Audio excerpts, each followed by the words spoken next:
Combination को कैसे पहचानेंगे? What is the parallel combination? Simply याद रखना है, स्प्रिंग होगी, स्प्रिंग को दो हाथ होंगे, ऐसे स्प्रिंग है, ये ऐसी कोई स्प्रिंग है, ये अब इस स्प्रिंग को दो हाथ है, एक लेफ्ट और एक राइट, ठीक है।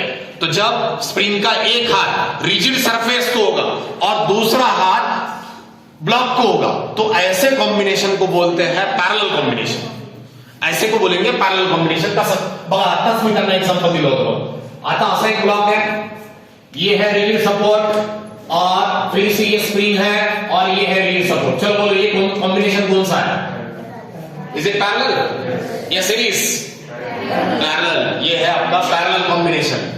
अशा कॉम्बिनेशन लावून तो आपण पैरेलल। चला आता हे सांगा बरोबर, ये ऐसा कोई रिजिड सपोर्ट है, ये कॉम्बिनेशन कौन सा है? पैरेलल।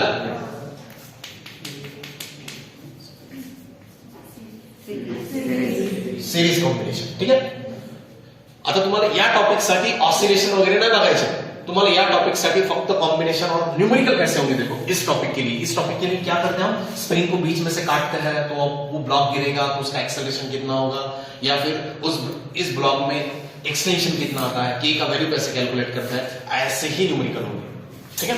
इस टाइप के न्यूमेरिकल को हम प्रैक्टिस करेंगे। तो देखो आप कैसे, एक बार ये पैरेलल कॉम्बिनेशन हमने देख लिया यहाँ पे, अब जाते हैं हम सीरीज कॉम्बिनेशन के पास। जो अभी लेट आए उनके लिए मैं क्विक रिवीजन करके दे रहा हूं। पैरेलल कॉम्बिनेशन के लिए पैरेलल कॉम्बिनेशन होता है ये ऐसा, लाइक दिस। अभी हमने 3 स्प्रिंग ली जिनका वैल्यू था K1, K2, K3। K stand for spring constant. Spring constant उसको मेजर किसमें करते हैं? Spring constant. Spring constant K equal to F upon x होता ना, F अपॉन x। तो K का मेजरमेंट होगा newton per metre cube, newton per metre में उसको मेजर करेंगे हम, ठीक है। चलो देखो आप सीरीज में, ये पैरेलल में था, इस टाइप का पैरेलल हमने क्या समझा? एक ब्लॉक है जिसका मास m है, एक ब्लॉक है जिसका मास m1 है और उसको 3 स्प्रिंग अटैच की है ऐसी, K1, K2, K3। This are the 3 spring constant. ये तीनों उनके स्प्रिंग कांस्टेंट है, ठीक है। अब आपको पूछा क्या? इसका इक्विवेलेंट आपने रेजिस्टेंस में किया।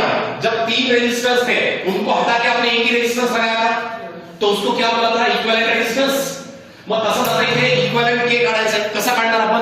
तर काय सांगितलं सिंपली, जेव्हा असे 3 स्प्रिंग असतील, ये ब्लॉक को खींचो, थोड़ा सोचो, इस ब्लॉक को मैं खींचूंगा तो तीनों स्प्रिंग का एक्सटेंशन होगा, तीनों स्प्रिंग का एक्सटेंशन होगा, तो ये तीनों स्प्रिंग नीचे खींची जाएगी, तीनों स्प्रिंग।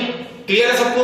तो अब हमने क्या माना? पहला स्प्रिंग जो है उसका डिस्प्लेसमेंट y1 है, दूसरा स्प्रिंग है उसका डिस्प्लेसमेंट y2 है, तीसरा स्प्रिंग है उसका डिस्प्लेसमेंट y3 है। पर y1, y2, y3 तीनों सेम होने चाहिए, तीनों सेम होनी चाहिए। उनकी k डिफरेंट है तो फिर फोर्स डिफरेंट होगा।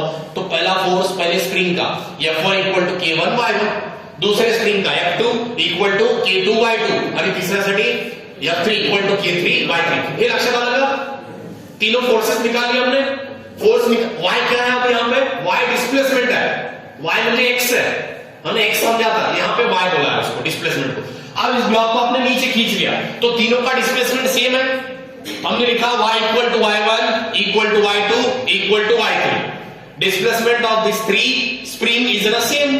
देन नेट फोर्स एक्टिंग, तो अब इनके ऊपर नेट फोर्स कितना है? तो net force F equal to F1 plus F2 plus F3, तीनों के एडिशन के बराबर है। आ रहा है, समझ में आ रहा है? इनके ऊपर का नेट फोर्स कितना है?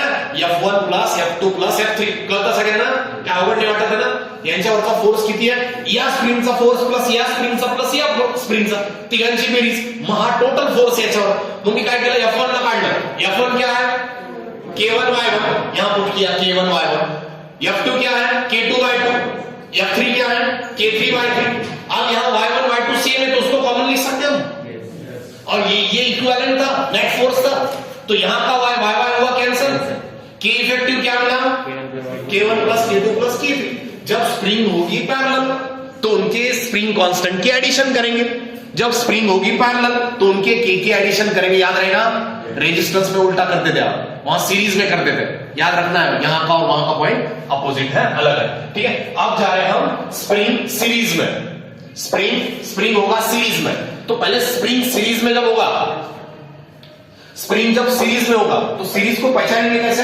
तो सीरीज जब होगा तो स्प्रिंग का फिर से याद रखो, स्प्रिंग का एक हाथ होगा रिजिड सपोर्ट को और दूसरा जो होगा दूसरे स्प्रिंग के पहले हाथ में होगा, ऐसे कॉम्बिनेशन को बोलेंगे हम सीरीज कॉम्बिनेशन। ठीक है, चला एक एग्जांपल बताता। ये मान लिया हमने रिजिड सपोर्ट, ये मान लिया हमने एक रिजिड सपोर्ट, ये दूसरा, ये ऐसे दो स्प्रिंग है, पहला स्प्रिंग जिसका वैल्यू है K1, दूसरा स्प्रिंग उसका वैल्यू है K2। Now it is connected to the block of mass M block को लगा दिया हमने।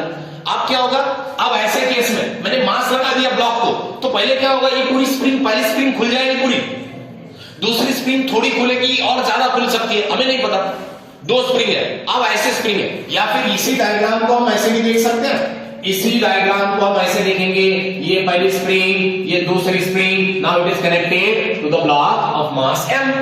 अब देखो मैं इस ब्लॉक को खींच रहा हूं इधर, मैं इस ब्लॉक को खींच रहा हूं इनिशियल पोजीशन से, ब्लॉक को लाया मैंने यहां खींच के, मैंने इस ब्लॉक को लाया खींच के यहां, इसका डिस्प्लेसमेंट हुआ x होता।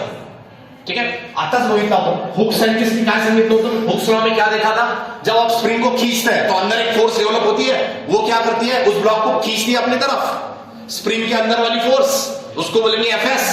अब यहां डिस्प्लेसमेंट हो रहा है इधर, तो Fs इधर होगा, ये दोनों कैसे होते हैं, अपोजिट होते हैं, डिस्प्लेसमेंट इधर है तो फोर्स इधर है।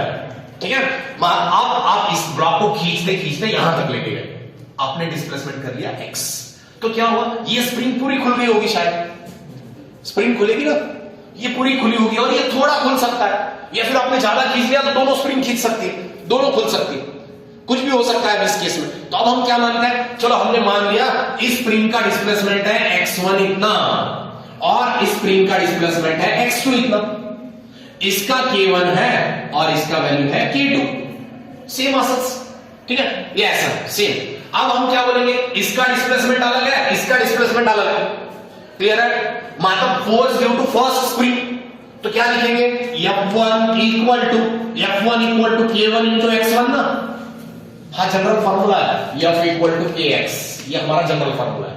तो पहले स्प्रिंग का फोर्स कितना, F1 equal to K1 x1 लक्षात येत आहे। आता दुसऱ्या स्प्रिंगचा सांगा, F2 equal to K2 x2, clear है।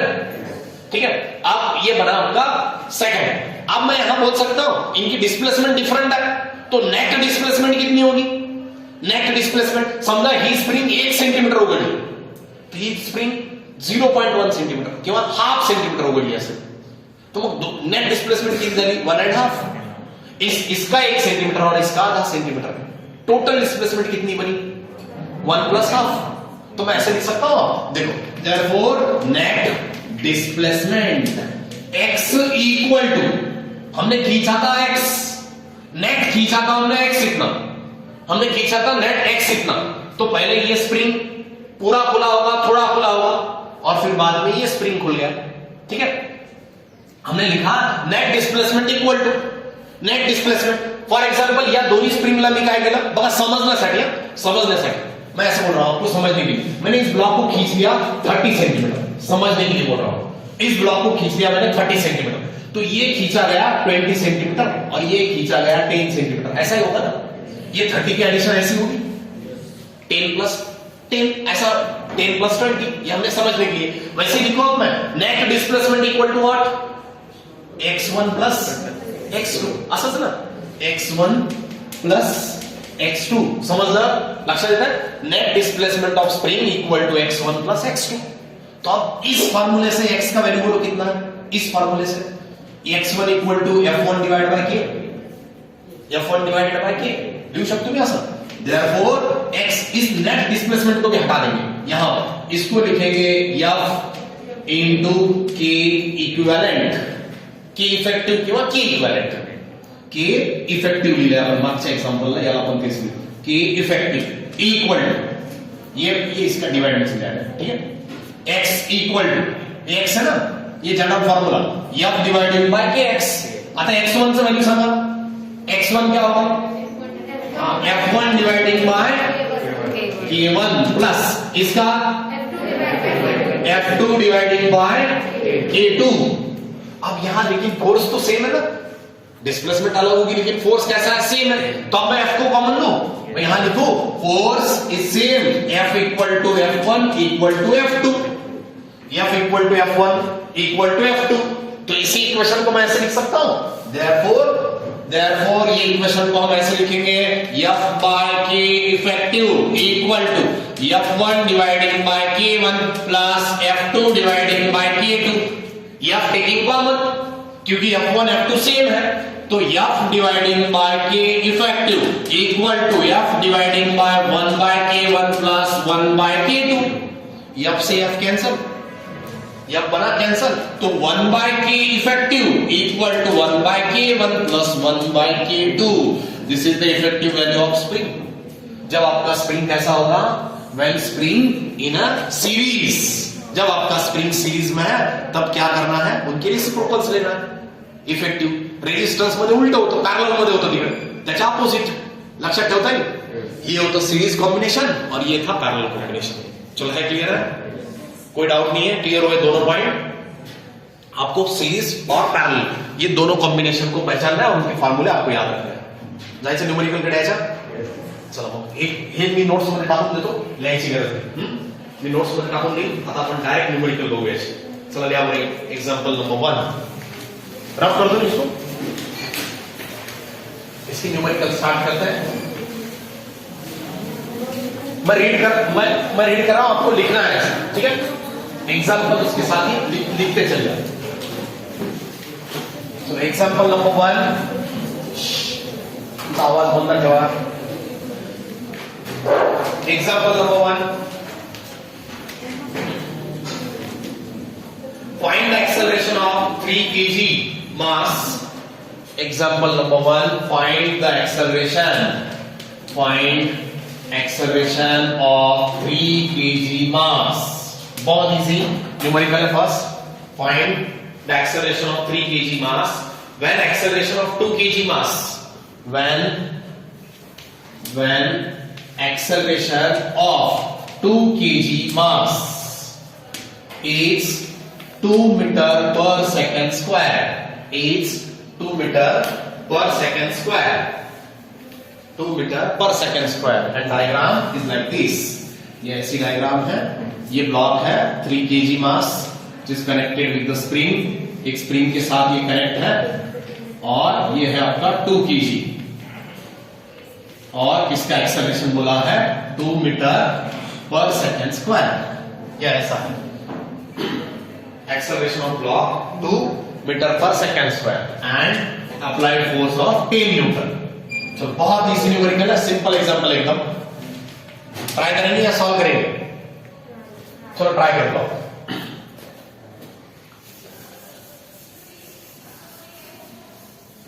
Find acceleration of 3 kg mass when acceleration of 2 kg mass is 2 meter per second square।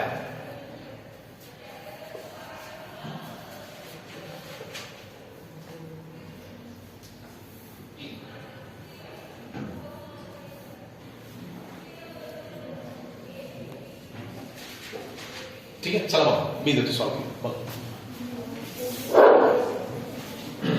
अब देखो सबसे पहली स्टेप क्या है, अब आपको क्या पूछा है, देखो find acceleration of 3 kg mass. 3 kg मास का एक्सेलरेशन फाइंड करना है, 3 kg मास का आपको एक्सेलरेशन फाइंड करना है। मैं सबसे पहले एफबीडी ड्रॉ करूं 2 kg का, right FBD of 2 kg block.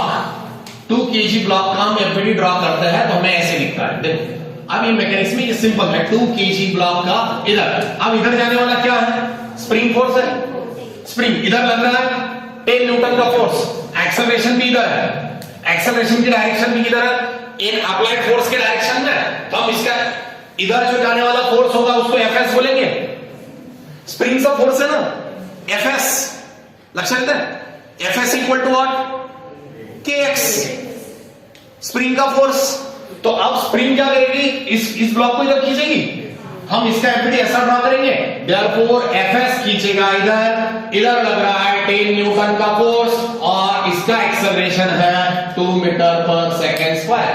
चला इक्वेशन बनवा रहा था, मैं यहां खड़ा हूं, 2 लोग इधर खींच रहे, 3 लोग इधर खींच रहे, मैं जाऊंगा इधर, तो कैसे निकाला, 3 बड़े फोर्स में छोटे फोर्स को घटा दिया आपने। तो ये अब इसका नेट एक्सेलरेशन इधर है, तो क्या करेंगे 10 minus FS equal to 2 into 2 4. लक्षात आहे कसं काढायचं इक्वेशन एफबीडी आहे लक्षात. मोठ्या फोर्स मधून आता एक्सेलरेशन बॉडी इकडे चालली म्हणजे जास्तीचा फोर्स कुठे इकडे आहे ना, ये बॉडी इधर जा रहा है तो मैं ऐसे बोल सकता हूं 10 माइनस एफ एस म्हणजे kx लिखू, F S equal to M into A. तो एम कितना है 2 है और एक्सेलरेशन है 2. आ रहा समझ में आ रहा है. देखो 10 minus kx equal to 2 into 2. आया समझ में आया. ठीक है. अब ये kx को इधर भेजते हैं तो इसको इधर, तो kx का वैल्यू कितना बनेगा देखो 10 minus 4 equal to kx mean kx equal to 6 आया. आ रहा है समझ में. kx का वैल्यू कितना हो गया, kx का वैल्यू बन गया हमारा 6 न्यूटन. kx म्हणजे काय होतं, अरे स्प्रिंग फोर्स होता ना. kx म्हणजे काय होतं, स्प्रिंग फोर्स होता. Therefore kx equal to 6 newton. ये मिला आपको kx का value. kx equal to 6 newton. kx equal to 6 newton. अब पूछा क्या आपको 3 kg ब्लॉक का एक्सेलरेशन पूछा है. 3 kg ब्लॉक का एक्सेलरेशन लक्षात है. 3 kg हमने लगाया उसके ऊपर कितना फोर्स 10 न्यूटन का. हमने लगा दिया उसके ऊपर 10 न्यूटन का फोर्स. स्प्रिंग के पास कितना है 6 न्यूटन का. तो अब ब्लॉक का एक्सेलरेशन हमें चाहिए. ब्लॉक का एक्सेलरेशन हमें चाहिए. कैसे कैलकुलेट करेंगे. 4 ने यार एक्सेलरेशन कैसे कैलकुलेट करना. बघा मी असं लिहू शकतो का. अब मैं ऐसे लिख सकता हूं therefore acceleration of 3 kg equal to acceleration of 3 kg. अब फोर्स कितना है उसके ऊपर 6 है. अरे मी असं सिंपल सांगू का इथे बघा ज्यांच्या आणखी लक्षात नाही आलं बघा खूप सोपं न्यूमेरिकल एकदम. ये kx इक्वल टू 6 न्यूटन. आप 6 न्यूटन वाली स्प्रिंग क्या करेगी, इसको इधर खींचेगी.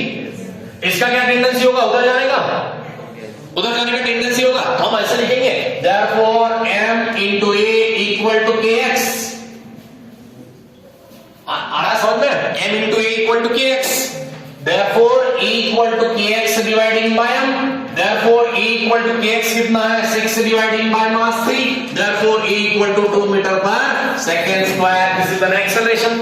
ये होगा उसका acceleration. आया कैसे सॉल्व किया समझ में आया, लक्षात आलं का. बघा एकदा वाचून घ्या आणि पटकन लिहा. वाचून घ्या न्यूमेरिकल समजून घ्या कसं सॉल्व केलं तर.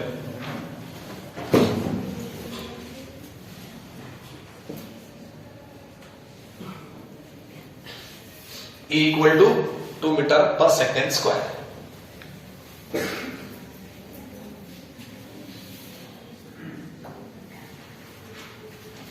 चल आणखी एक देऊ. प्रैक्टिस झाली पाहिजे ना तुम्हाला. परत सांगतो हे खूप सोपं होतं. बहुत इजी न्यूमेरिकल था. ये थोड़ा सा डिफिकल्टी लेवल बढ़ाते हैं थोड़ा सा. नेक्स्ट न्यूमेरिकल में इससे थोड़ा सा हार्ड करेंगे. चलो कर दो रफ कर दो.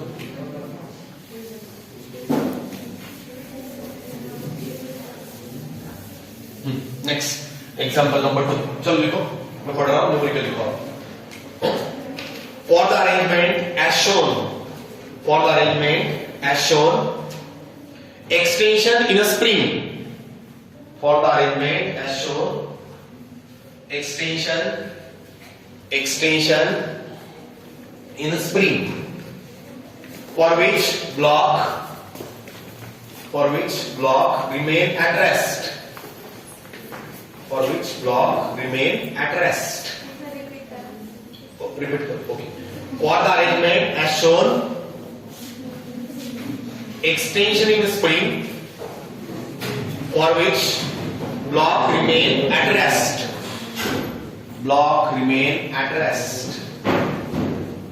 G का वैल्यू दिया है 10 मीटर पर सेकंड स्क्वायर. G का वैल्यू इज गिवन 10 मीटर पर सेकंड स्क्वायर. ठीक है. डायग्राम असं दिला आपल्याला. डायग्राम जो दिया है डायग्राम है ये ऐसा स्प्रिंग है. ये स्प्रिंग एक पुली को कनेक्टेड है और ये है रिजिड और यहां का जो मास है वो बोला है हमें 10 kg.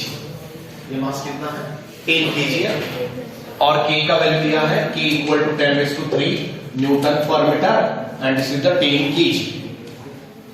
चलो देखो इस टाइप का डायग्राम दिया है. For the arrangement show extension in spring for which block remain rest. अब क्या कैलकुलेट करना है समझ में आ रहा है. क्या कैलकुलेट करना है आपको. एक्सटेंशन म्हणजे काय? एक्स कॅल्क्युलेट करायचं ना तुम्हाला, एक्स का वैल्यू कैलकुलेट करना है आपको। पूछा है extension equal to what, find the value of extension. Extension mean X का वैल्यू आपको कैलकुलेट करना है, एक्स चा वैल्यू। चला ट्राय करा बघा, एक्स कॅल्क्युलेट काय करायचंय, के चं व्हॅल्यू दिलंय तुम्हाला, के चं व्हॅल्यू दिलंय।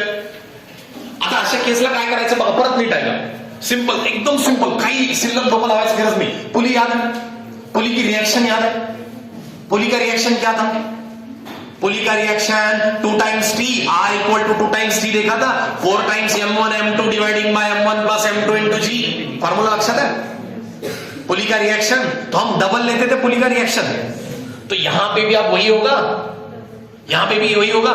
ये स्प्रिंग के ऊपर जो ऊपर फोर्स जा रहा है ये डबल होगा, इधर 2 सरफेस है, ये सरफेस यहां इधर की स्ट्रिंग जो है वो फिक्स है, इधर की स्ट्रिंग फिक्स है। मग आता आपण पुलीचं आत्ता याच्यामध्ये पुली कंस्टेंट में वहां पे हमने देखा if the pulley is moving, जब पुली मूविंग करता है तो वीपी कितना होता है, VP equal to VA plus VB dividing by 2। अरे फॉर्मूला विसरले का, VP equal to VA plus VB dividing by 2, ये फॉर्मूला था, ठीक है। अब वो भी याद नहीं तो कोई प्रॉब्लम नहीं, और हम ऐसे भी कैलकुलेट कर सकते, ऐसे भी हम कॅल्क्युलेट कर सकते। आता इथे जिथे डिफिकल्टी आली, आता या टॉपिक मध्ये आपल्या सगळ्या स्प्रिंग कशा आहेत, मासलेस आहे, या टॉपिक साठी मासलेस आहे। मग आपण स्प्रिंगला काढून धागा पण लावू शकतो तिथे आपल्याला समजण्यासाठी। स्प्रिंग को हटा देंगे हम, वहां पे लगा देंगे स्ट्रिंग, अब धागा लगाएंगे तो ये मास उसे नीचे खींचेगा, तो ये धागे में जो आने वाला टेंशन है वो अपवर्ड डायरेक्शन में होगा, टेंशन ऊपर है, तो अब नीचे खींचने वाला कौन है, mg नीचे खींचेगा उसका, ये मास उसको नीचे खींचेगा। तो मैं ऐसे लिख सकता हूं T equal to 2 times mg, क्योंकि इधर और इधर दोनों साइड में है उसके टेंशंस, दो साइड है, तो मैं ऐसे लिख सकता हूं, देखो पहले मैं T कैलकुलेट कर लूं, T equal to mg, T equal to m कितना है, m है 10, और हमें बोला गया है G का वैल्यू लो 10 मीटर पर सेकंड स्क्वायर, तो ये 10, तो T बन गया 100 न्यूटन, T चा वैल्यू झाला 100 न्यूटन, एकदम फुल साइड लक्षात येते व्यवस्थित। हाँ, आता मी काय लिहू, वो स्प्रिंग का रिएक्शन क्या है, डबल है, पुली का डबल, हम ऐसे लिख सकते हैं, उसका डबल जो है Fs, स्प्रिंग के अंदर का फोर्स, जहां टेंशन स्प्रिंग नहीं समझ में आया क्या लगा देंगे, धागा लगा देंगे, वहां धागा लगा दिया आपने, तो ऊपर खींचने वाला ये 2 साइड है तो डबल है, तो अब स्प्रिंग के अंदर कौन होता है, स्प्रिंग के अंदर होता है Fs equal to 2 times T, कहां से आया ये 2 टाइम्स टी, हाँ 2 ने 10 सर त्याला मला बघितलं कळतं सर, तुम्हाला कसं नाही लक्षात आहे, हमें समझ में आ रहा है, 2 टाइम्स टी है, तो Fs कितना बना, Fs बन गया 2 इंटू 100, ये क्या न्यूटन ऊपर निकाला ना हमने, तो Fs कितना बना, Fs बन गया 200 न्यूटन, आया, क्लियर हुआ सबको, Fs बना 200 न्यूटन, एकदम छान। आता तुम्हाला काय विचारलं, तुम्हाला विचारलं एक्सटेंशन, चला आता आला आन्सर बघा, आलं कोणाच्या लक्षात आया आन्सर, आंसर ही आ गया ना, अब क्या बचा, Fs तो मैंने कैलकुलेट करके दिया, अरे Fx किसके बराबर होता है, Fx होता है Kx के बराबर, Fx म्हणजे स्प्रिंग फोर्स, स्प्रिंग फोर्स लाव, मग चला व्हॅल्यू ठेवा काय कैलकुलेट, चला सांगा आंसर किती येत आहे, देयरफॉर अब मैं ऐसे बोल सकता हूं Fs इक्वल टू Kx, तो अब K का वैल्यू है हमारे पास, therefore Fs divided by K equal to x। अरे आलं का, कळालं का उमा, कळालं का, माशी एकदम फ्यूज हे झाल्यासारखे। Fx का वैल्यू अभी कैलकुलेट किया हमने 200 डिवाइडिंग बाय K का वैल्यू कितना था 10⁻³ इक्वल टू x, है ना, 10⁻³ म्हणजे 1000 ना, सरळ इथे लिखा, therefore x equal to 200 dividing by 1000, ये 0 से ये 0 मरा, ये 0 से ये 0 मर गया, ये बना आपका 0.2, ठीक है 0.2 मीटर, आलं की आन्सर, मीटर मध्ये ठेवलं, कारण की हे युनिट कशामध्ये, न्यूटन पर मीटर मध्ये, 0.2 एक्सटेंशन बना 0.2 मीटर, 0.2 मीटर, 0.2 मीटर का एक्सटेंशन बन गया। आणखी एक देऊ, आता हे खूप इझी घेतले, सगळे न्यूमेरिकल खूप इझी होते, आपल्याला येतात त्याच्यापेक्षा टफ थोडेसे, ज्याच्यामध्ये तुम्हाला स्प्रिंग नीट में एक क्वेश्चन बन आएगा इसके ऊपर, मैकेनिक्स में कंस्ट्रेंट किंवा याच्यावरती, जे नीटला प्रिपेअर करताय, परत सांगतो एखादा न्यूमेरिकल येईल याच्यावरती, तर रेडी राहा, खूप सोपं आहे. जिथे स्प्रिंग नहीं काढालं पटकन तिथे धागा लावायचा और स्प्रिंग की प्रॉपर्टी लगा रही है, क्योंकि यहां जो स्प्रिंग है वो पूरे मासलेस है, तो हम उसको उसकी तरह ट्रीट कर सकते हैं. अब नेक्स्ट में हम क्या करेंगे, उसको काटने के बाद जो बनेगा, हम स्ट्रिंग को काटेंगे तो गिरेगा कैसे, ऐसे एक दो एक्झाम्पल की प्रॅक्टिस करते हैं आणि मग आपण पुढच्या टॉपिक कडे फ्रिक्शन कडे जाणार आहे. याच्या पुढचं फ्रिक्शन आपण सगळे टॉपिक मी रेकॉर्ड करणार आहे, सगळे. म्हणजे तुम्हाला एखाद्या वेळेस सीयूटी सीटी आहे लगेच बघता येतं, सर फ्रिक्शन आहे, तुम्ही नसले तरी आम्ही बघू व्हिडिओ, तुम्ही सुट्टीवर असले आम्ही लावून देऊ त्या दिवशी. चला घ्या आणखी एक एक्झाम्पल घ्या, example number 3.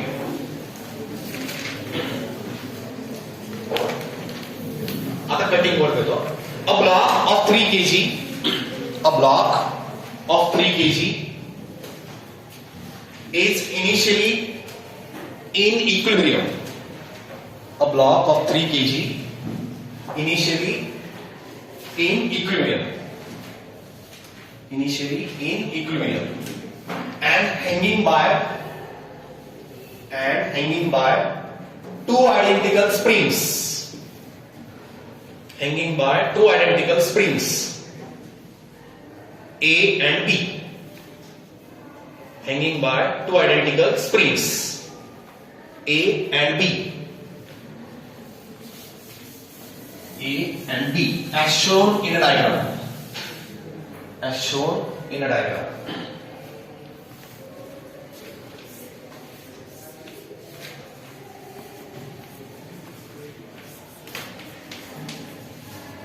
As shown in a diagram.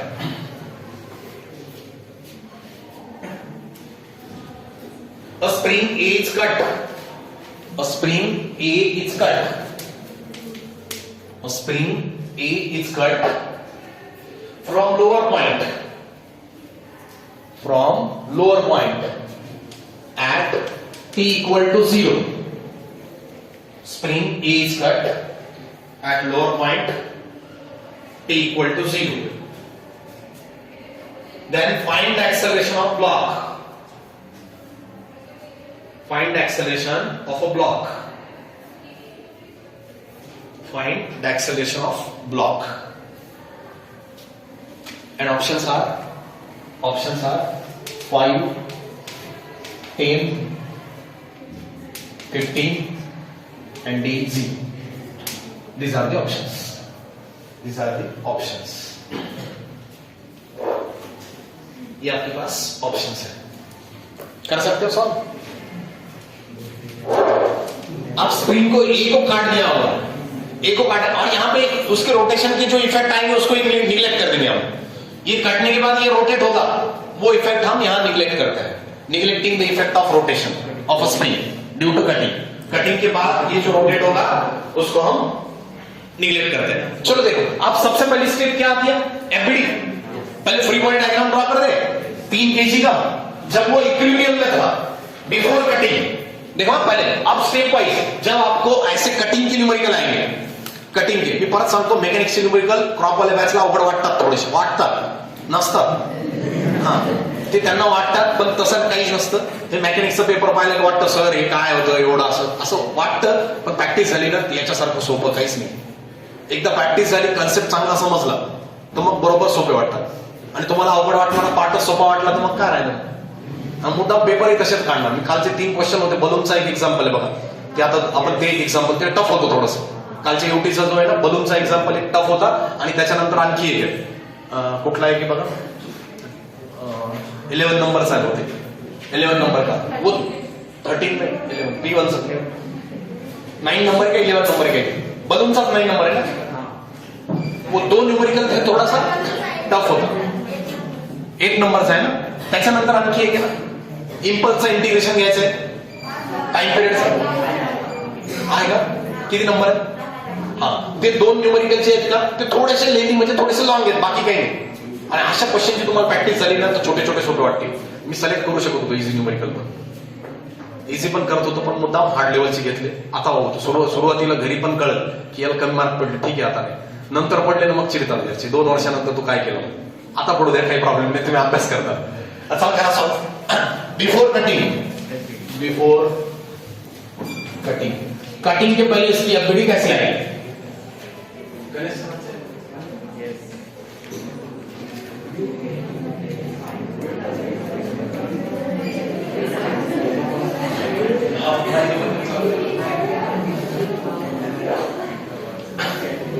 Before cutting. आता काय नाही, काय झालंच नाही, 20 मिनिटात गेली, काय ताण घेतो. बिफोर कटिंग तुम्ही काय हे करू नका, रिलॅक्स करून डबल जरी लेक्चर घेतलं काय टेन्शन वाटू द्यायचं. हा चला ना, बस आता पुढे जाना पाहू. बिफोर कटिंग, कटिंग के पहले क्या है, इसका एफबीडी बोल. स्टॉप कर बड़ा, खूप जर तुझी रेकॉर्डिंग भरून द्यायचं नहीं है स्टोरेज. है ना, स्टोरेज है. अच्छा चालेल, ते पण सेंड करायला कॉम्प्रेस करून सेंड करावं लागतं. बिफोर कटिंग, कटिंग के पहले इसका एफबीडी कैसा आएगा, कौन बताएगा मुझे. एफबीडी कटिंग के पहले इसको हम कट नहीं कर रहे हैं. अब ये बॉडी इक्विलिब्रियम में, इक्विलिब्रियम म्हणजे खाली जाना फोर्स आणि वर जाना फोर्स कसा है, बैलेंसिंग है ना. इक्विलिब्रियम में क्या होता है, दोनों बैलेंस होता है. तो चलो इसका एफबीडी, ये बॉडी है आपका 3 kg का, इसके ऊपर लगने वाले दो फोर्सेस है ड्यू टू 2 स्प्रिंग्स. 2 स्प्रिंग है तो ऊपर जाने वाले जो फोर्सेस है, तो इसको बोलेंगे kx1, इसको बोलेंगे ये kx1 और ये kx. If the both the springs are same, दोनों स्प्रिंग सेम होंगी तो पैरेलल है, तो उसका एक्सटेंशन भी सेम होगा ना. पॅरलल आहे तर दोन्ही पण सारख्याच एक्सटेंशन करतील आणि के पण त्यांचा जर सेम आइडेंटिकल स्प्रिंग होगी तो के का वैल्यू भी कैसा होगा, सेम होगा. के का वैल्यू भी सेम होगा. चलो नीचे जाने वाला क्या होगा, mg. m कितना है, 3 kg है, तो नीचे डायरेक्ट 30 न्यूटन लिख दो. नीचे लिखता हूं 3 times g when it is an equilibrium. जो इक्विलिब्रियम है तो इसका एफबीडी इस तरह आएगा. चलो बोलो अब ऐसे लिख सकता हूं मैं, ये इक्विलिब्रियम में है तो ऊपर जाने वाला और नीचे जाने वाला फोर्स कैसा है, बैलेंसिंग है. तो लिखेंगे 2 times kx equal to 3 into 10, g का वैल्यू 10 लेंगे हम, तो ये लिखेंगे 2 टाइम्स kx इक्वल टू 30. आया समझ में आया कैसे लिया, g का वैल्यू लिया 10, g का सॉरी g चा वैल्यू झाला 10, म्हणजे kx इक्वल टू 30, म्हणजे kx इक्वल टू किती, kx equal to 50 newton. Force नहीं है, kx बोले तो स्प्रिंग फोर्स है, तो kx इक्वल टू बना 50. अब अभी क्या दिया हमें, यहाँ kx तक दिया, इतना ही हमने डायग्राम से, उसके डायग्राम से हमने kx तक डिराइव कर लिया. ठीक है, चलो अब कटिंग के बाद क्या होगा, कटिंग के बाद इसको कट कर दिया लोअर बॉटम में. इथून याला अशी एक कैची मारून टाकली, चला याशी. आता याला आपण इथे असं कट करून टाकलं, इसको कट कर दिया. कट करेंगे तो अब क्या होगा, अब पूछा है कट करने के बाद उसका एक्सेलरेशन बोलो क्या है. कट करने के बाद वाला एक्सेलरेशन, ए एंड को कट कर दिया आपने तो उसका एक्सेलरेशन कितना होगा. चलो अब कट होने के बाद की डायग्राम कैसे आएगी, मैं साइड ऑफ कर देता हूं. कट करने के बाद आफ्टर कटिंग पूरा लोड एक स्प्रिंग के ऊपर आएगा, डबल हो जाएगा. डबल कसं होईल, एक कट झाला ना, आता वरती जाणारा फक्त kx आणि खाली जाणारा mg. तो इसका एफबीडी कैसा बनेगा, देखो इसका एफबीडी ऐसा बनेगा आफ्टर कटिंग. ये बिफोर था, ये आफ्टर कटिंग. कटिंग करने के बाद ये ऐसी डायग्राम बनेगी, ये होगा आपका 3 kg, ऊपर खींचने वाला ओनली kx होगा और नीचे खींचने वाला mg होगा, और ये एक्सेलरेशन का डायरेक्शन डाउनवर्ड. अलग काल का हेड एफबीडी काल है, एक्सेलरेशन का डाउनवर्ड डायरेक्शन. अब एक्सेलरेशन जा रहा है नीचे, इधर से कट कर दिया आपने. इक्वेशन कौन बोलेगा मुझे इसकी इक्वेशन, परत स्लाइस विसरून गेले. यहाँ खड़ा हूं, सर को ये 3 लोग कैडबरी मांग रहे, ये चॉकलेट मांग रहे, सर जाएंगे 3 लोगों की ओर. तो वैसा ही यहाँ पे नीचे जाना, बड़ा फोर्स ये होगा, एक्सेलरेशन नीचे जा रहा है, तो बोलो इक्वेशन कैसे आएगी, mg minus kx equal to m. आलं बघा, वर किती सोपं आहे, कोणी पण सांगतं बघितलं, इतकं सोपं सोपं कशी करत असते. हा बघा, चला सांगा पटकन, mg minus kx equal to ma. आया, क्लियर हुआ, इक्वेशन समझ में आया सबको. mg minus kx equal to ma. अब वैल्यू ठेवा ना, आता वैल्यू ठेवा. mg चा वैल्यू आहे तुमच्याकडे, ये 3 है ना, हमें mg दोनों का भी वैल्यू दिया है हमें. चलो रखो, अब यहां पे रखता हूं मैं ये 3 times into 10 minus final answer का 15 इक्वल टू 3 इंटू e. हमें e का वैल्यू कैलकुलेट करना है, हमें ए का ही वैल्यू कैलकुलेट करना है. हे 30 झाले, हे 15 झाले, हे 3 आलं का, एक्सेलरेशन 5. एक्सेलरेशन का आंसर आ गया आपको 5 मीटर पर सेकंड स्क्वायर. बघा बरं काय सोपं न्यूमेरिकल होतं. 30 minus 15 equal to 3 times e. Therefore 15 equal to 3 times e equal to 5 meter per second square. This is the acceleration after cutting. Cut करने के बाद ये उसका एक्सेलरेशन है. बघा काही डिफिकल्टी असेल तर विचारा, ऑप्शन दिले होते आपल्याला. ऑप्शन ए, ये था न्यूमेरिकल ऑप्शन ए. असे सोपे सोपे जर वाटले तुम्हाला तर मजा येईल सॉल्व करायला. चला थोडंसं आणखी टफ, थोडा टफ करत जाऊ आपण तिथं. बरं, हे सगळ्यांना काही डिफिकल्टी असेल तर विचारून घ्या.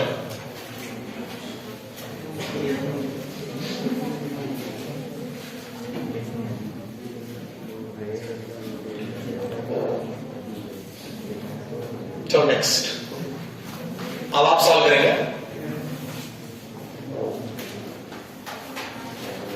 न्यूमेरिकल लिहा, आता तुम्ही सॉल्व करायचं. मी याच्या नोट्स सगळ्या सॉल्वच्या पण गुगल क्लासरूमवर टाकतो. आजचं लेक्चर झाले की म्हणजे न्यूमेरिकल पण होऊन जातं. तुम्हाला प्रॅक्टिसला अजून 2-4 सॅम्पल टाकतो. Next, 2 blocks A and B. 2 blocks A and B of mass 2m and m. 2m and m. 2m and m are connected by massless string. Sorry, massless spring. Massless spring. The whole system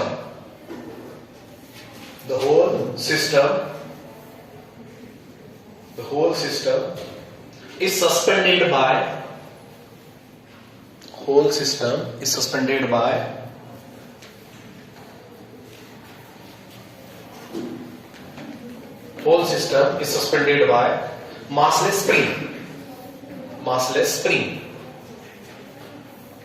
massless spring as shown in diagram.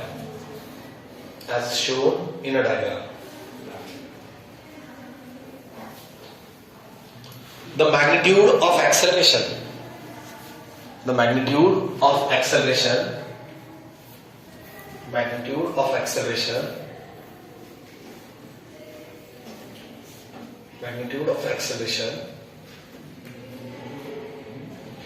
A and B. Magnitude of acceleration of A and B after immediate cutting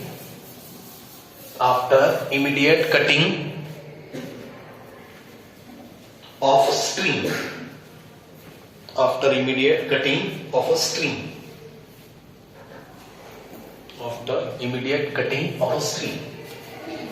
ये है rigid support, ये है spring, ये एक block और ये एक block. इनके मासेस कितने दिए हैं? Masses given m, 2m and m. इसका मास है 2m और इसका है m. ये है a ब्लॉक और ये है b ब्लॉक. ठीक है. अब कहां से कट कहां से कर रहे हैं? A and B immediate after cutting.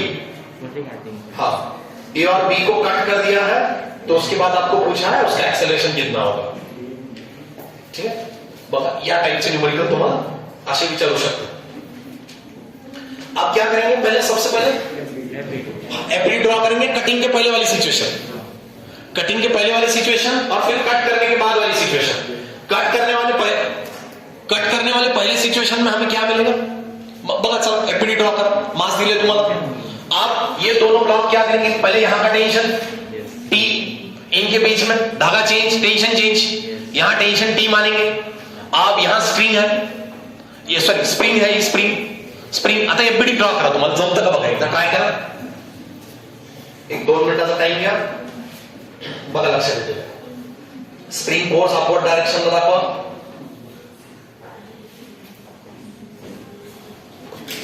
मी इकडे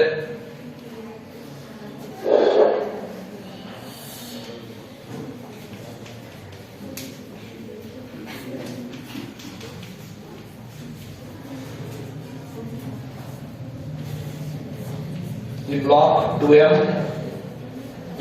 ये ब्लॉक m, यहां का टेंशन, यहां जाने वाला ये mg नीचे होगा, यहां जाने वाला ये fs होगा ऊपर की तरफ, और ये नीचे जाने वाला 2 times mg भी नीचे होगा. त्याचं मान mg खाली जाएगा ना, 2 times mg. ये डायग्राम होगी कुछ इस तरह. ये डायग्राम होगा इस तरह. अब सबसे पहले T equal to tension T equal to 2 times.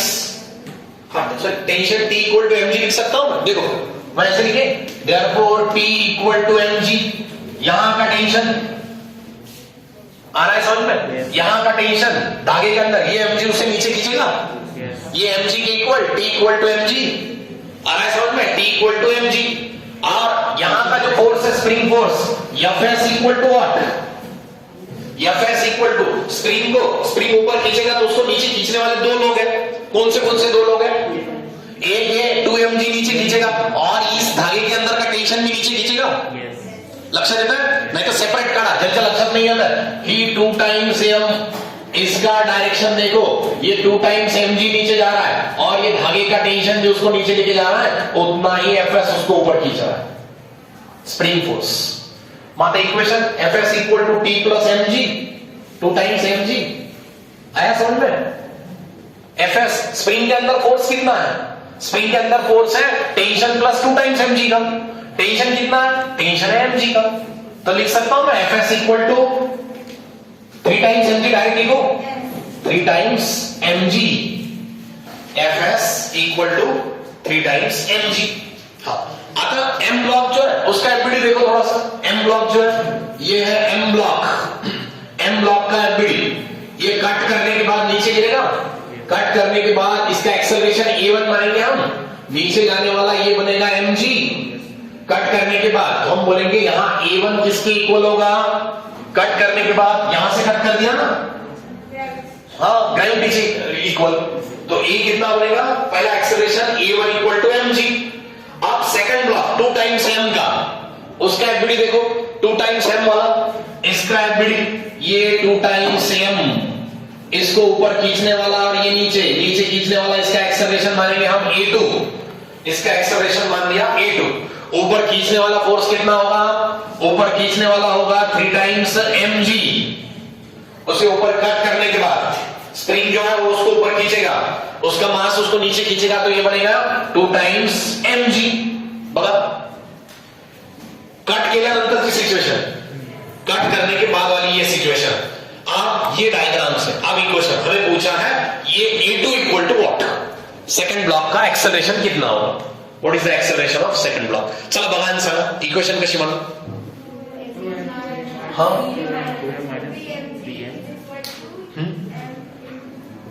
हाँ 2m इंटू a2 आलं, कळालं का सगळ्यांना? बघा मी परत सांगतोय, ज्यांच्या लक्षात नाही आलं नीट लक्ष दे।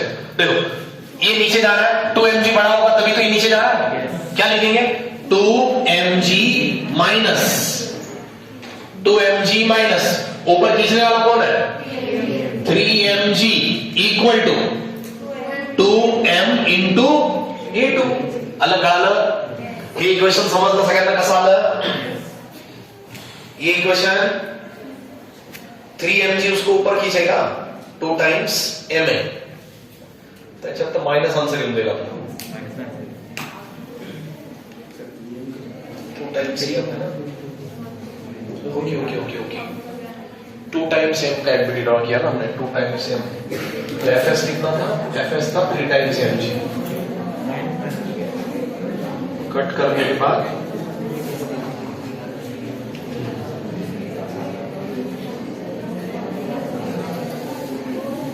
ये ऐसा बनेगा 3 times mg minus 2 times mg equal to m 2 times m a2। ये ऐसे इक्वेशन बन रहा 2 टाइम्स mg a2 नीचे खींचेगा तो स्प्रिंग फोर्स उतना है उसे ऊपर खींचेगा ना। हम काट कहां से आए समझ आ रहा है? अरे हम यहां से काट रहे हैं तो ये ऊपर जाएगा, हम यहां से काट रहे हैं तो इतना मास उसको झटके से ऊपर खींचेगा, इसलिए ये ऐसा बनेगा। हाँ हे बघा, ज्यांच्या लक्षात नाही आलं नीट क्लियर करा। अपन इथून काटतोय, यहां से काट रहे हैं, यहां से काटने से ये ब्लॉक नीचे गिरेगा और इसका मास इसको झटका देगा ऊपर की ओर, तो ये इक्वेशन ऐसा बनेगा बड़े फोर्स में से छोटा फोर्स इक्वल टू a2। म्हणजे हा एरो वर पाहिजे होता ना, म्हणजे तुटलं ते खाली, वो कट हो रहा है लेकिन वो जाएगा ऊपर, ब्लॉक जा रहा है ऊपर। चलो बोलो कितना है? ये बनेगा mg equal to 2 times ma2। चला सॉल्व करा, m चा वैल्यू ठेवा तिथे, यार हाँ ठीक है एज इट इज ऐसा ही रखा तो भी चलेगा, वैल्यू रखने की जरूरत नहीं है। चलो ये m से m कैंसल, ये 2 जाएगा इधर डिवाइड में, तो मैं यहां लिखता हूं इसका एक्सेलरेशन बनेगा a equal to g by 2, acceleration a equal to g/2, acceleration a2 equal to a2 है, acceleration a2 equal to g/2. आलं कळालं बरोबर. इथे या स्टेपला डाऊट आला का सर हे कसं केलं तुम्ही परत मायनस केलं? पहिला आपण खाली पडायची सिच्युएशन घेत होतो, त्या स्प्रिंगला झटका बसला आणि स्प्रिंग वर जाईल ना, ती त्या ए ब्लॉकला वर उडून घेईल. त्याच्यामुळे आपण वरच्या फोर्स मधून खाली जाणारा 2mg, इसका 2mg नीचे जा रहा है ना, उसको सबट्रैक्ट किया. हे लक्षात आलं का? हे पहिल्यांदा आपण कसं लिहिलं होतं, आता कसं लिहिलं? पहले मैंने ये समझा था वो नीचे गिर रहा है, लेकिन वो नीचे नहीं ऊपर जा रहा है. स्प्रिंग है उसको ऊपर खींच ली, इसलिए हमने 3mg minus 2mg equal to 2 times m कर लिया. आला कळालं कसं आहे?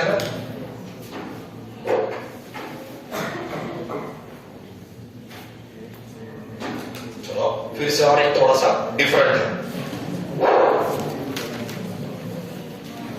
आता फक्त तुम्हाला डायग्राम सांगून आला तरी बरं होईल. थोड़ा इंक्लाइन लियो आता. ये हमने इस टाइप के लिए थोड़ा इंक्लाइन सरफेस, कुछ एंगल बनाना होगा फोर्स को, वहां पे भी आपको न्यूमेरिकल आ सकते हैं. चलो next, the block as shown in a diagram. A block as shown in a diagram. A block as shown in a diagram. Under the equilibrium,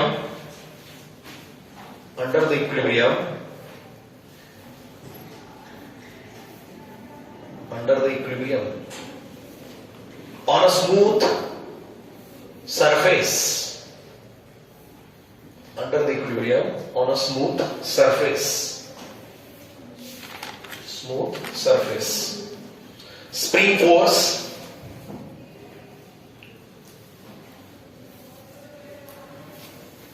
force and contact force by the ground.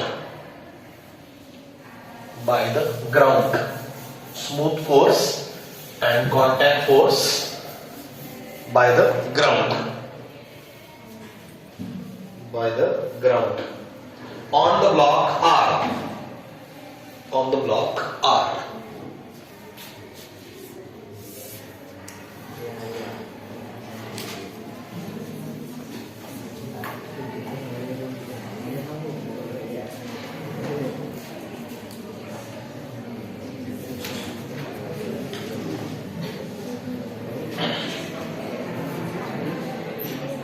M is the mass and there is angle theta. So देखो ये ऐसा, a block shown in the figure under the equilibrium on a smooth surface. Spring force and contact force by the ground on the block is. म्हणजे आता calculate काय करायचं कळालं का? Normal reaction calculate करनी है आपको इसकी, और स्प्रिंग फोर्स कैलकुलेट करना है. अब फोर्स जो लग रहा है कुछ एंगल के ऊपर है. आता जो फोर्स है तो काही एंगल बनवतोय. आणि इक्विलिब्रियम म्हणजे कसं आहे लक्षात येतं? इक्विलिब्रियम में बैलेंसिंग फोर्स है उसके ऊपर, ब्लॉक के ऊपर बैलेंसिंग फोर्स इक्विलिब्रियम में. अब इसके ऊपर एक्ट होने वाले सारे फोर्सेस बोलू, याच्यावरती किती फोर्स ऍक्ट होत आहे बघा. लगेच आपल्याला असं डायग्राम आलं ना, लगेच कळालं पाहिजे आपल्याला इक्विलिब्रियम सांगितलं त्यांनी. म्हणजे ही डायग्राम मी आता अशी ड्रॉ करू का? मैं यहां ड्रॉ करता हूं. इसी डायग्राम को मैं ऐसे ड्रॉ करता हूं. चलो ये है रिजिड सरफेस, ये है स्प्रिंग और ये है ब्लॉक. ये ब्लॉक है इक्विलिब्रियम में तो mg जाएगा नीचे, ये सरफेस देगा नॉर्मल रिएक्शन अपवर्ड डायरेक्शन में. ठीक है, ये फोर्स लग रहा है यहां पे F, ये इसके साथ एंगल बना रहा है थीटा इतना. तो अब इसके अपोजिट एक फोर्स इधर लगेगा, इसके अपोजिट वाला ये फोर्स, हम इस फोर्स को मान लेते हैं यहां पे लगा. चलो देखो, ये नॉर्मल रिएक्शन के साथ ये फोर्स बना F. आता इक्विलिब्रियम मध्ये म्हणजे हा पण इकडेच असणार ना, याच्या अपोजिट. ये ऐसा होगा. हाँ आता सांगा बरं, इक्विलिब्रियम में इस फोर्स का एक कंपोनेंट बनेगा स्प्रिंग के डायरेक्शन. स्प्रिंग का नेचर क्या होगा? इसको खींचेगी तर एफएस को कौन बैलेंस करेगा? इक्विलिब्रियम मध्ये म्हणजे सगळं बैलेंस है. स्प्रिंग को इधर खींचने वाला फोर्स उतना ही उधर खींचने वाला फोर्स, इसका एक कंपोनेंट. एडजस्टेंट साइड म्हणजे कुठला? cos theta, F cos theta. ठीक है, ये इधर गया F, इसने एंगल बनाया थीटा. अब ऊपर जाने वाला एक नॉर्मल रिएक्शन की डायरेक्शन में क्या होगा? Sine theta. लक्षात आलं ना, याचा एक कंपोनेंट इकडे जाणार F साइन थीटा. कळलं? मग तुम्हाला विचारलं नॉर्मल रिएक्शन सांगा आणि एफएस सांगा. एफएस किती? एफएस कितना? एफएस डायग्राम बघा. एफएस किती? आणि इक्विलिब्रियम मध्ये म्हणजे हा आणि हा सारखा आहे ना. Yes, FS equal to F cos theta. अब नॉर्मल रिएक्शन कितनी है? पर नीट विचार करो सर. ये F S equal to F cos theta और नॉर्मल रिएक्शन कितनी है? हाँ, m g minus F sine theta. Normal reaction. अरे बघा ना, हे बघा, ये कहां पे लिखू? यहां पे लिखू. F sine theta plus N ऊपर है इक्वल टू एम जी. अरे ये दोनों बॅलन्स आहे ना. इक्विलिब्रियम म्हणजे सगळं बॅलन्स. सगळं इक्विलिब्रियम मध्ये आपण म्हणतो. खाऊन पण छान आहे, सगळं मस्त आहे. फिजिक्स मध्ये म्हणता हम इक्विलिब्रियम में मस्त चालू है आमचं. सब खाना पीना अच्छा चल रहा है. अच्छा चल रहा है मीन सब इक्विलिब्रियम में चल रहा है. That is equilibrium. ऊपर जाने वाला नीचे जाने वाला बैलेंसिंग फोर्स होगा लाइक दिस. तो आपको पूछा था नॉर्मल रिएक्शन. देयरफॉर n इक्वल टू ये जाएगा mg minus f sin theta. ये होती नॉर्मल रिएक्शन. सोपं होतं न्यूमेरिकल एकदम. हे विचारलं तुम्हाला कंपोनेंट. मी तुम्हाला सॅम्पल दाखवला असं. आता याच्यात व्हॅल्यूज असतात. यहां कुछ एंगल दिया जाएगा 30 डिग्री 40 डिग्री कुछ एंगल होगा. फिर आपको बोलेंगे नॉर्मल रिएक्शन कैलकुलेट करो, स्प्रिंग के अंदर का फोर्स कैलकुलेट करो. ये आपको सैंपल के लिए मैंने ऐसे बोल दिया. आणि याच्यात व्हॅल्यूज टाकून दिल्या तुम्हाला न्यूमेरिकल बनवून देईल. तो न्यूमेरिकल कैसा सॉल्व करना है? ये है नॉर्मल रिएक्शन, ये है एफएस. आता आलं स्प्रिंग मधला. अशी सिच्युएशन आहे आणि स्प्रिंग फोर्स सांगितला किंवा एक्सटेंशन सांगितलं तर काय करणार आपण? एफएस ला काढून केएक्स घेणार. एफएस को हटा लेंगे, केएक्स लिखेंगे तो एक्स इक्वल टू क्या आएगा? F cos theta dividing by के. के जर दिला असेल आणि अँगल दिला असेल तर तुम्ही लगेच फोर्सचा कॉस थीटा घ्या. असं न्यूमेरिकल आलं तर हे लक्षात ठेवायचं. ठीक है, ऐसा न्यूमेरिकल आएगा तो आप सॉल्व कर सकते हैं. चला एक लास्ट न्यूमेरिकल आता तुम्ही सॉल्व करून द्या ना. करता सगळे रेडी? काय तुमचा आवाज काय मोठ्याने असं ओळखून गेला पाहिजे. हा ठीक आहे, चलो ये लिख लिया.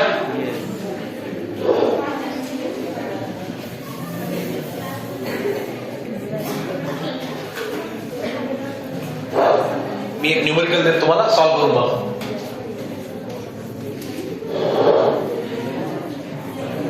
Ten kg block connected with the 20 kg and it is with the 200 Newton. इसके अंदर का एक्सेलरेशन है 12 मीटर पर second square and point acceleration of 20 kg. 20 kg का एक्सेलरेशन कितना होगा? चलो फाइंड करके बोलो. Acceleration of 20. Acceleration of 20